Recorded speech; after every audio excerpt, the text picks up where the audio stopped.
Hi, one best for our sports picks. I'm Peter Loshak. We are talking right now with Ian Cameron, taking a look at the overnight lines in baseball for the games of Tuesday, May 24th. Ian Cameron, Boston is back home, right? And we know what happened the last time Boston was at home. All the games went over. They won most of them. It was just that we were just minting money, betting overs on Boston home games. And, tomorrow on Tuesday, De La Rosa against Price. De La Rosa, of course, coming off of the disabled list, so maybe his arm's a little bit rested, but before he went on the disabled list, he was getting crushed. Feels like he's going to be very, very vulnerable here. And then David Price on the other side, mechanical adjustments, has started to get better.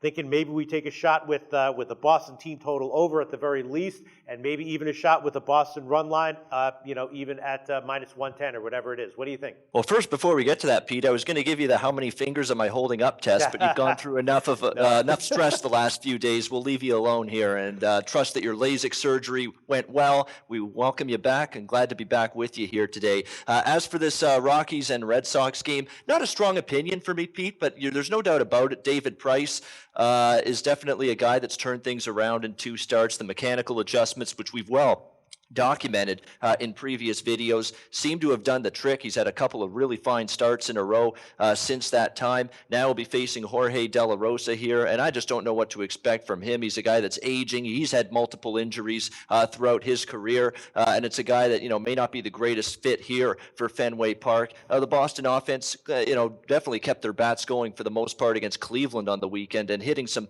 pretty decent pitching in the process that the Indians threw at them. So this Red Sox lineup, as I've stated for about a week or 2 weeks now, they've had a couple of games here or there where they've come back down to earth a little bit with their lineup, but for the most part, everybody's hitting the ball well. It's amazing to see David Ortiz hitting at the level he is this season. I mean, he's going to be retiring on a high note. I mean, he's going out, playing great baseball still, just crushing the ball, and that's great to see. You don't want to see these old retreads hanging around when their best is long behind them. That's clearly not the case for David Ortiz. He's just been phenomenal for the Red Sox. The bullpen has been good lately. Yeah, if you want to bet Boston over the team total, it's a bet that I definitely wouldn't talk you out of. I don't trust De La Rosa here in this setting, that's for sure. All right, and usually the games that I ask about are games where I feel like I'm seeing an early edge. Sometimes, though, I ask you just about interesting situations, and I think that's what we have here with Cleveland at the White Sox. I believe we talked about Chris Sale's last start. Going into his last start, the White Sox had won all 8 of Chris Sale's starts, and I thought he was going to be a good bet again in his 9th start. And they did, in fact, pull that one out. It was a close one, 2-1, but nevertheless, they won it. They have now won all 9 of Chris Sale's starts. And on the overnight line, on the opening line against Cleveland, it's about a minus 185 line, which at first looks tempting. Tomlin hasn't, Tomlin's been good, but not nearly as good as Sale. But Cleveland has also won all 7 of Tomlin's starts, which might slip some people's notice. I'm wondering, I don't know, do we want to take Chris Sale again for yet another win? Bet on the White Sox winning his 10th start in a row at minus 185, or is that price too steep for you? What do you think? This is a pass for me from a side perspective. Period, end of story. I don't want to go against either of these guys right now, Josh Tomlin or Chris Sale. And Tomlin, let's give him his due. Yeah, his numbers don't pop out at you like Chris Sale's do, but still, overall, 7-0 Cleveland. Tomlin 7 starts this year, 3.56 ERA, 5 walks to 30 strikeouts overall, 17 runs allowed in 43 innings of work. Pretty good numbers overall. You'd like to see him decrease the number of home runs he's allowed. Home runs have been a little bit of an issue for Josh Tomlin, but other than that, he's been pretty solid, and Cleveland's just winning games with him on the mound, which is a positive sign for them. The Cleveland Indians team that really, from a lineup perspective, they've hit the ball pretty well, a lot better as of late, starting with the Cincinnati series, although there's a lot of bad Cincinnati pitching, so maybe that played a part in Cleveland's offensive success there. But overall, the lineup's really benefited from having Michael Brantley back. There's no question about that, although lately back on the DL again. So it'll be interesting to see what's going to happen with this Indians lineup. But overall, they have been better of late. Chris Sale, on the other hand, he's priced obviously like the elite level pitcher he's been. There is absolutely no denying that. There's very little value to be found looking at Chris Sale. That being said, doesn't mean you have to go against him either or find reasons to go against him, even though he's not exactly priced at a bargain rate. And Chris Sale's just been absolutely spectacular. White Sox a perfect 9-0 in his starts. He's allowed just 13 runs in 68.1 innings. How about 39 hits, 62 strikeouts? Way more strikeouts than hits allowed for Chris Sale. That is spectacular. That's just downright dominant, nasty stuff right there from Chris Sale. Should match up pretty well here against the Indians, who, again, against lefties, sometimes a little bit of a kryptonite for their lineup. So I'm not going against Sale, but that being said, I like what I've seen from Tomlin. So side perspective, it's tricky. Maybe you get an under out of this game if Tomlin's on his game once again. I think Sale will probably pitch well. And, Tomlin's given you no indication as of right now that he can't keep the Indians in this game and keep the White Sox bats neutralized. And it's worth noting Chicago's lineup, not exactly tearing the cover off the baseball as of late. I mean, you look at that Kansas City series, White Sox scored just 5 runs in those 3 games combined. That's not exactly a boatload of offensive production. So maybe you find a lower scoring game here at the Cell in Chicago on Tuesday night. Okay, well, I think I might take a little issue with when you said, there's that we're not going to find any value with Sale. I mean, he's pitching so well. If we expect the White Sox to win, let's say 8 out of every 10 games that he starts, which I don't think is that unrealistic, then anything less than minus 400 is actually value with Chris Sale, right? I mean, what percentage of his starts do you expect going forward the White Sox to actually win? Well, right now he's pitching at the point now where he's going to win the majority of his starts. And with the White Sox lineup is the question mark. Run support is something you definitely have to factor in.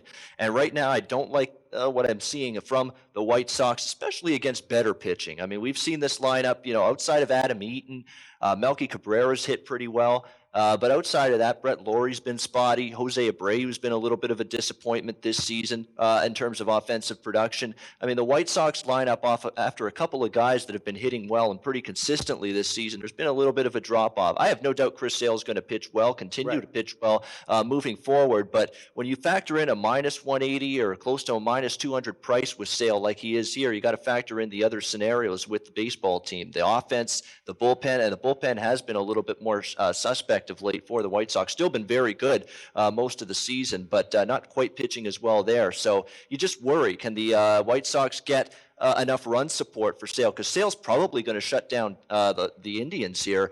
But at the same time, we've got Tomlin pitching well, keeping the Indians in every single game that he's pitched this season. So in this particular start, just worry the White Sox may not be able to provide Sale with the ample run support that he needs. All right, fair enough. That's a tough one. Thanks for tackling it. And now going back to games where I think there might be some value on the opening line. Baltimore at Houston. We have Tillman going up against Pfister, and Tillman has been great on the year overall. And Pfister, a guy who I think in general we think of as someone who's vulnerable. He has thrown 4 nice starts in a row, and Houston has won all 4 of them. He still hasn't pitched as well as Tillman, though. And Baltimore has been great overall in the year, especially on the road. Houston has been a notably bad bet at home. I believe they're about a minus 25 ROI at home. And we have Baltimore opening as a small road underdog, anywhere from plus 103 to 107. What do you think about that? Baltimore with Tillman as a small road dog at Houston. Chris Tillman was a bet against pitcher for me all of last season, and he was awful, especially in the second half. But if I had to nominate someone for comeback player of the year or surprise performer of the first, month and a half of this Major League Baseball season, I think Chris Tillman would make the ballot as a nominee for me. I mean, he has been a surprise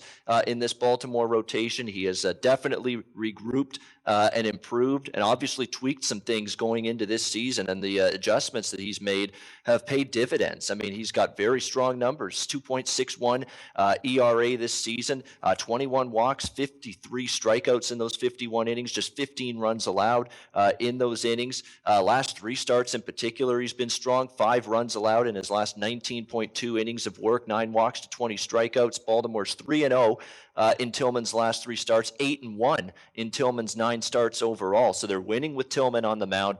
Not a guy I want to go against right now. And I've talked about Pfister being a guy that I've wanted to go against repeatedly in the past. That being said, I'm seeing some signs of improvement from Doug Pfister in his last few starts. In fact, his last 6 starts, he's allowed 3 runs or less in all 6 starts. And in fact, Houston has had trouble finding ways to win with a lot of their starting pitchers on the mound. They haven't been winning with Keuchel on the mound lately. Mike Fiers is a guy they haven't been winning a boatload of games with on the mound. But lately, Doug Pfister Colin McHugh, another guy that Houston struggled to win games with on the mound. But all of a sudden, here's Doug Fister starting to pitch better of late, and Houston's won Doug Fister's last 4 starts. So a little bit of a positive sign for Doug Fister, a guy that's taken the long road to recovery, I guess you could say, back from last season when he was with the Nationals. He didn't get off to a good start. He ended up on the DL, came back off the DL, tried to get his starting rotation spot back with Washington, didn't pitch well, got relegated to the bullpen. It was just a disaster year for Doug Fister. Maybe this season it took him a while to warm up and get things going, but definitely better numbers as of late for Doug Fister. And even though strikeout to walk ratio in his last 4 starts has been good. 4 walks, 16 strikeouts for Fister in his last 4 starts. So that's a positive sign as well. So all of a sudden, I'm not as not as excited, I guess you could say, to go against Doug Fister the way he's been pitching right now. That being said, you get Baltimore right now. Based on the price that you're seeing for this game, we'll give a small lean to Baltimore. I'd still prefer that side and Tillman over Fister and the slumping Astros, who continue to have a tough time stringing wins together at this stage of the season. So we'll lean to Baltimore there. And if you do bet the Orioles, Pete, I wish you good luck. All right, yeah, that's the way I'm thinking. We got a bunch of other interesting situations on the Tuesday card. We'll see what you would like to bring up and bring to our attention. We've got Harvey against Strasburg. We've got Mr. Auto Fade Shelby Miller starting again at Pittsburgh. We've got Verlander, who's suddenly pitching well. He's starting again, although his opening line was about minus 170 against Philadelphia. What would you like to bring to our attention for a possible betting value for Tuesday? Well, I definitely had the Washington Nationals circled to back them. I remember backing Strasburg last time against Harvey in the same matchup just a short time ago. And Matt Harvey's got issues. His velocity's down. He's got, I think his confidence is a little Something's bit wrong with him. You think it's fundamental, huh? I think it's between his ears as well. I think he's mentally a little bit just wondering what's going on right now. And it's funny because Matt Harvey, when things are going well, and for the team, for him, he's got no problem with his ego and his prima donna type of attitude. Everything's hunky-dory, and he's got no problem, telling the manager, Terry Collins, I'm okay to pitch. You can throw me in there now, and just basically telling the manager what to do instead of the other way around. But now he's got to suck it up and deal with some adversity. This is going to be a test of really Matt Harvey's character more than anything, because I think this guy's a little bit of a prima donna, a little bit of a baby at times, and a little bit of a spoiled brat, I guess you could say.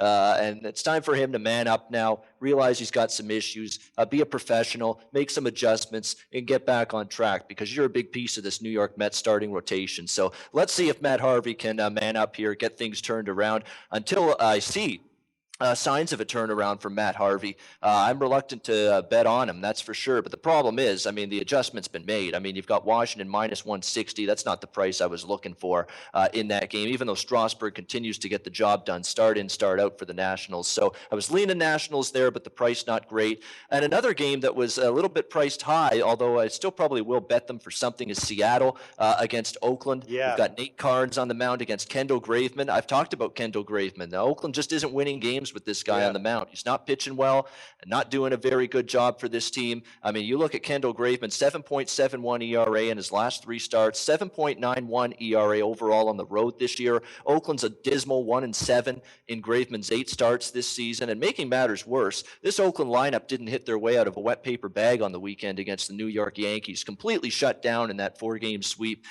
Scoring runs, especially for a mediocre pitcher like Graveman, that's a bad combination for this game. And on the flip side, you got Nate Karns, who's steadily going about his business and being a rock-solid arm in this Mariners rotation. A 2.55 ERA his last 3 starts, FIP and XFIP right in line with that ERA, which tells you that his performance has been pretty legitimate to this point. Seattle's playing good ball. Their offense is in good form. They're 5-1 in their last 6 games. They're 6-2 in Nate Karns' 8 starts this year.